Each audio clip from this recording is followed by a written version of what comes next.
Hello, मी अपर्णा. आपल्या या नवीन ब्लॉगमध्ये तुम्हा सर्वांचं मनापासून स्वागत.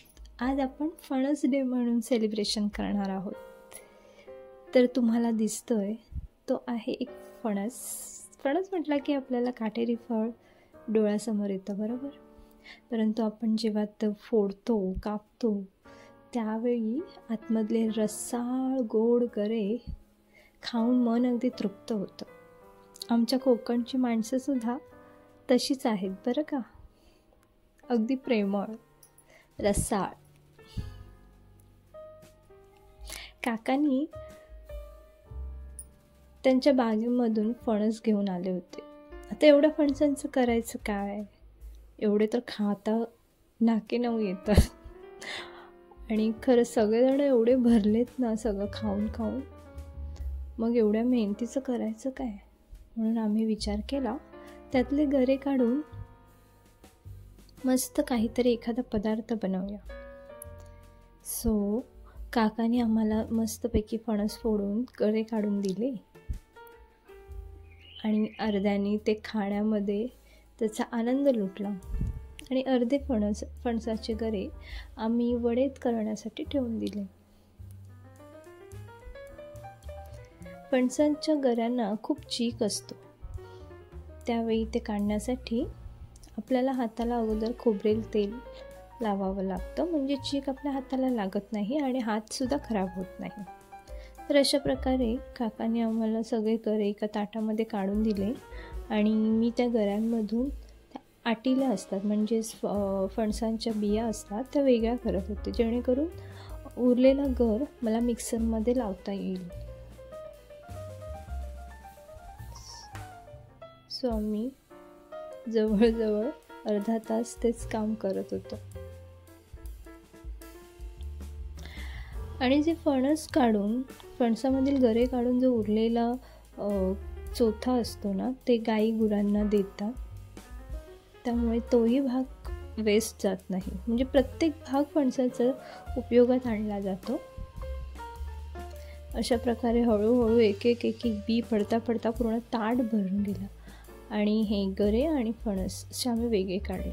आता ह्या आटिल्या आहेत, त्यांचं धुवून आम्ही सुकत घालणार आहोत, जेणेकरून ते भाजल्यावरती एकदम शेंगदाण्यांसारखे चव असलेलं एक मस्त पदार्थ तयार होतो. कधी तुम्ही आटिल्या भाजून किंवा शिजवून खा आणि मला सांगा कशी चव असते. आटल्या स्वच्छ धुवून मी त्या अंगणामध्ये सुकत घातला. जवळजवळ एका उन्हामध्येच त्या पूर्णपणे सुकल्या देखील. अर्थातच उन्हाचा तडकाच खूप आहे ना.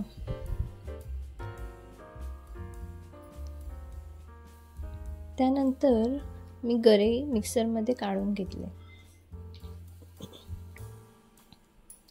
जेणेकरून मला एक फाईन पेस्ट बनवता येईल.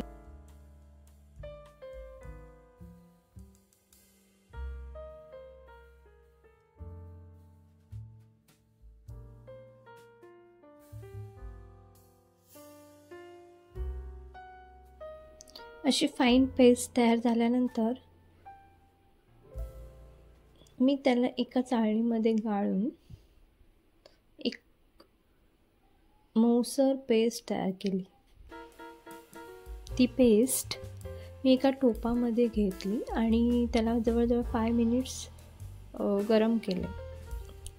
कारण गरम ह्याच्यासाठी करायचं असतं की तुम्ही जर मोठ्या प्रमाणात अशा प्रकारचा पदार्थ बनवत असाल आणि तुम्हाला 3-4 महिने ठेवायचं असेल, कधी 6 महिनेसुद्धा जातात, तर अशावेळी पाण्याचा अंश त्यामध्ये राहता कामा नये, म्हणजे लॉंग लास्टिंग तो पदार्थ टिकू शकतो. ही एक ट्रिक असते लॉंग लास्टिंग पदार्थ टिकवण्यासाठी. आणि आता हे आपल्याला सुकत घालायचं, तर ताटामध्ये साजूक तूप घेऊन, कंजूशी करायची नाही आहे, साजूक तूप घेऊन मस्तपैकी तो गर आहे तो स्प्रेड करायचा.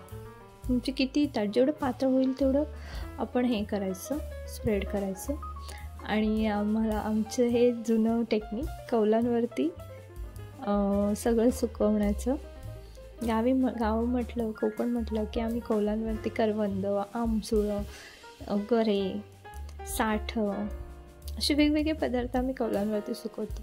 आणि कौलांवर उतरण्याची सुद्धा एक टेक्निक असते. असं आडवं आडवं जायचं आणि दोन कौलांच्या सांध्यांमध्ये पाय ठेवायचा, जेणेकरून कौलं तुटत नाही आणि आपली कामंही होतात अर्थातच.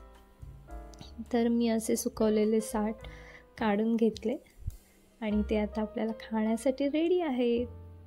सो तुम्हीसुद्धा आमच्या कोकणात या, तुमचं स्वागतच आहे. आणि असे छान छान पदार्थ खायला किती मजा येते, याचा आनंदसुद्धा तुम्ही घेऊ शकता. तर हे आमच्या मेहनतीचं फळ.